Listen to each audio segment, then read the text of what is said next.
Hey, I'm Sapphire. Want to hear something scary? The Baker's Inn. This week's video was sponsored by Wizards of the Coast. Now enjoy an original dark fairy tale inspired by Magic the Gathering, Throne of Eldraine. In the countryside of Ardenvale, on the outskirts of Beckborough, there was a family dairy farm that fell upon desperate times. To save the farm, the father sent his eldest daughter, Gertrude, to sell the family mule at the nearest village. After a half-day's travel, Gertrude arrived in the village of Beckborough. She made her way to the marketplace and began asking around. The merchants waved her off or made joke offers on her mule. It was almost enough for her to give up and go home, until she met a charming man in a feather cap. "That's a good, strong animal you have," the man said. "You deserve a good price for a mule like this." He made Gertrude a generous offer, even more than she expected, and traded her mule for a full bag of silver. Cheerful with her fortune, Gertrude skipped and jangled to a building named the Baker's Inn. She decided she could afford a room for the night before embarking home the next morning.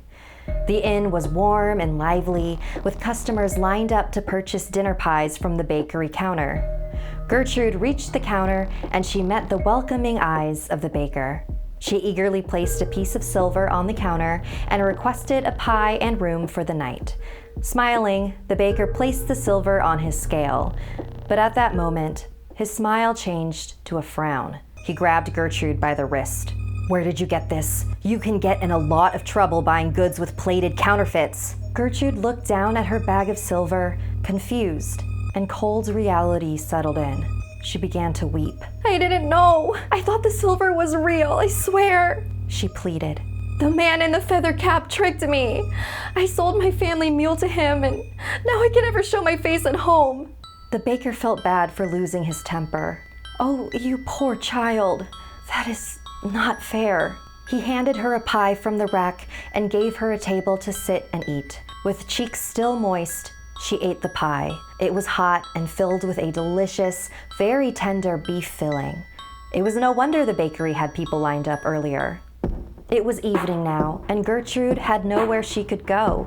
But the baker had a proposition. "Young miss, you saw how busy it got in here today. How would you like to work for me? You can live in the spare room and parcel money home to your family." Gertrude was speechless. She hugged the baker, and after he showed her the room, he explained her duties. She would clean, tend the bakery counter, and prepare the guest rooms. Gertrude would have a chance to save the family farm after all. She fell fast asleep. Later that night, she sprung awake to the sound of blood-curdling screams echoing through the walls of the inn. Was this a nightmare? What could she do? Gertrude clutched the sheets to cover herself and laid scared for a long time. But eventually, the screaming ceased, and she drifted back to sleep. At sunrise, Gertrude came downstairs and welcomed a knight in noble silks with a sword at his hip. When the baker came out of the larder, Gertrude asked if he had heard the unsettling screams the previous night. "Oh, what you heard last night," the baker began ominously, "is the inn's worst kept secret. We have a ghost problem. We're lousy with them, in fact. If I'd known better, I wouldn't have built my bakery in a haunted inn. They're a nuisance, yes, but they're harmless, I promise." This statement prompted laughter from the knight across the room. "Sounds like a hoax. I've seen all there is to see. Witches, fairies, redcaps, and trolls, but never a ghost," he said. "Well, tonight, maybe you will," derided the baker. The baker sent Gertrude to prepare the knight's room, and after a long day of sweeping and selling pies, she sat down to a tasty pie of her own. Later that night, she awoke to more terrible screams. But now, instead of being scared, she was just annoyed. She buried her head in her pillow and filled her mind with positive thoughts. Decadent meat pies, her family, the farm. And with that, she drifted off to sleep. The next morning, Gertrude couldn't wait to ask the knight how he slept. But the knight was nowhere to be found. The baker pulled a fresh rack of pies from the oven. what happened to the knight?" Gertrude asked the baker. "Oh, him?" the baker said dismissively. "He was summoned to an errand for his lord and took off in the night. Care for a pie?" This answer didn't sit well with Gertrude, and the lack of sleep was beginning to wear on her. The rest of the day, customers came in droves, and she was able to distract herself by selling pies. But night came too soon. To Gertrude's surprise, the inn remained silent. Somehow the silence was more unsettling. What, did the ghost decide to take a day off? She got up and crept over to the guest room where the knight stayed before. There was nothing remarkable. It was just empty. She thought she had seen enough until she noticed an odd seam in the wall. She pulled it open to reveal a secret compartment. There, in a pile, laid a hoard of belongings: silks, swords, shoes, and armor. Every instinct told Gertrude it was time to leave. She rushed quietly down the hall, rounded the corner, and then covered her mouth in shock. The baker blocked the doorway to her room, his back turned. He was looking for her. Gertrude moved decisively in the other direction, down the stairs and towards the exit, until suddenly she heard a man crying for help. Risking escape and safety, she followed the cries over to the larder.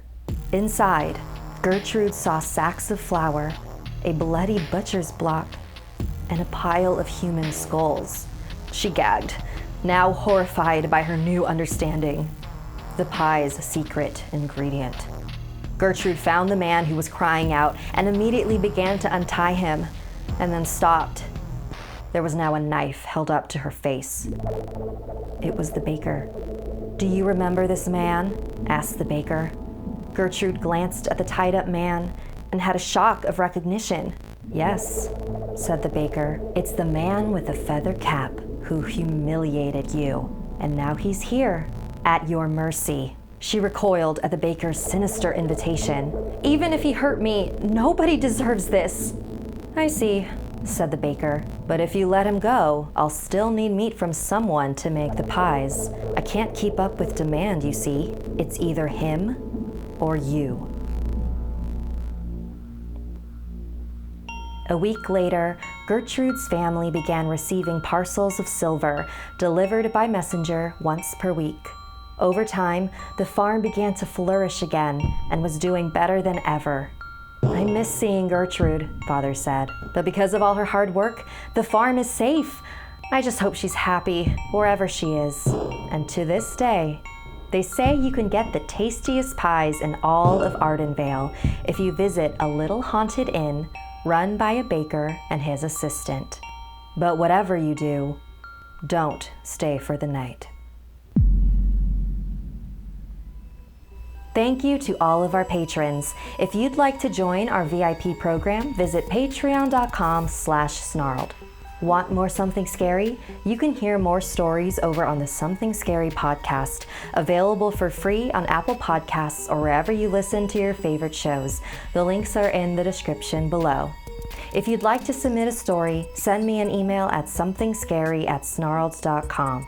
Like and share this video if it gave you the chills. And don't forget to subscribe to Snarled and turn on the bell for notifications.